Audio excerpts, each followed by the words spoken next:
We're here today with Larry Corah with Certified Angus Beef. He's been speaking at the grand opening for the Cottonwood field station and talked a little bit about trends in the beef industry. So Larry, you talked a lot today about beef demand and some of the things happening there. One of the things that I thought was quite interesting was about the premium ground beef. Can you tell us a little bit about that?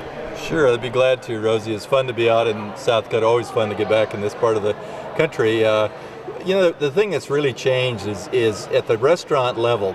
We used to always have fine dining as one tier, fast food as another tier, and kind of the intermediate restaurants, just more casual type dining. And a whole new tier developed about 3-4 years ago, and that's premium grinds. These would be companies that people would know, like Five Guys, Smash Burger, Hard Rock, a number of they're fresh ground beef. Fresh in the sense that all the patties they prepare and serve are cooked right there on the spot, and they have really grown in significance and importance to the beef industry. It has changed what premium grinds sell for. To the past year on our product, I know it's been about 14 to 15 cents a pound, as high as 18 cents a pound. And that's a lot in the ground beef market, and that's important to South Dakota producers in the sense that it brings added value to that carcass and that animal that they sell. And so it created an opportunity for more money coming back to the producer as well. Thanks, Larry. You also talked about premiums in general being available today that weren't available 5 years ago. Ground beef obviously is one of the contributors to that, but what's the other pieces driving that, and how can South Dakota and the area producers help capitalize? Well, I think South Dakota is primed to capitalize on some of the things occurring that we'll talk about.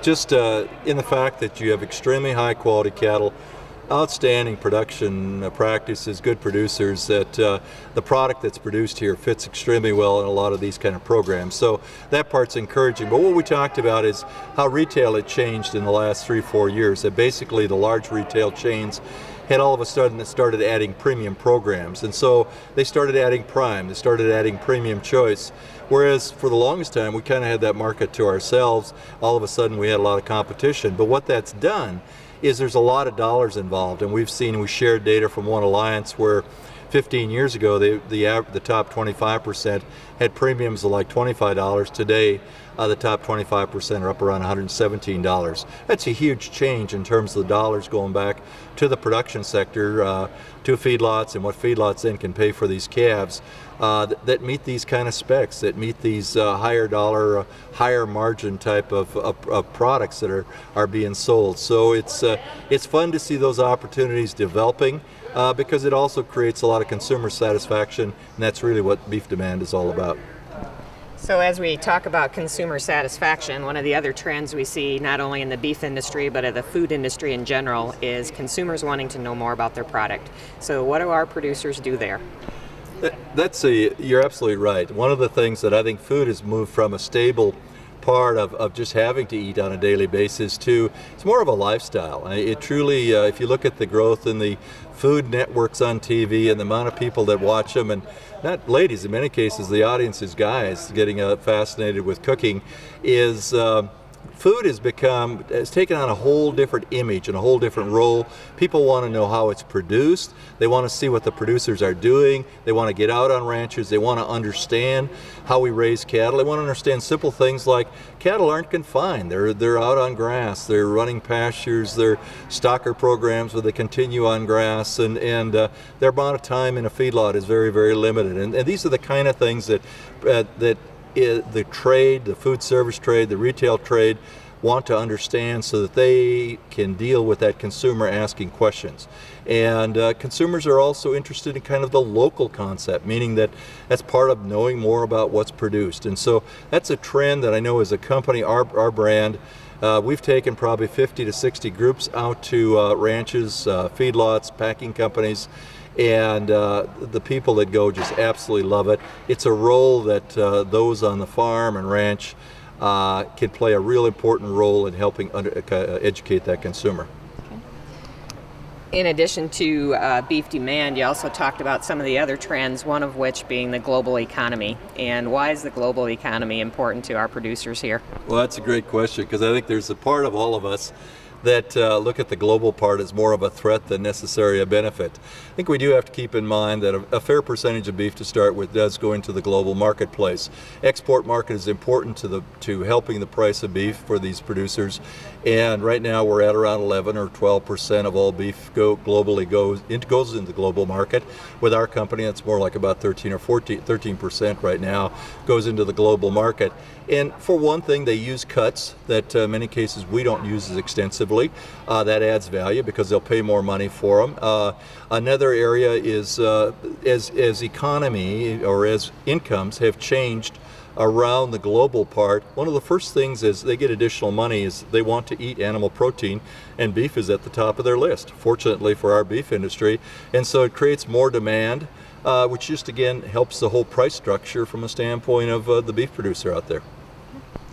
Other trends that you talked about were some of the changes on the production side, with genomics being a big word for many people, and the predictability that is coming and changing as we look to the future. What's happening there?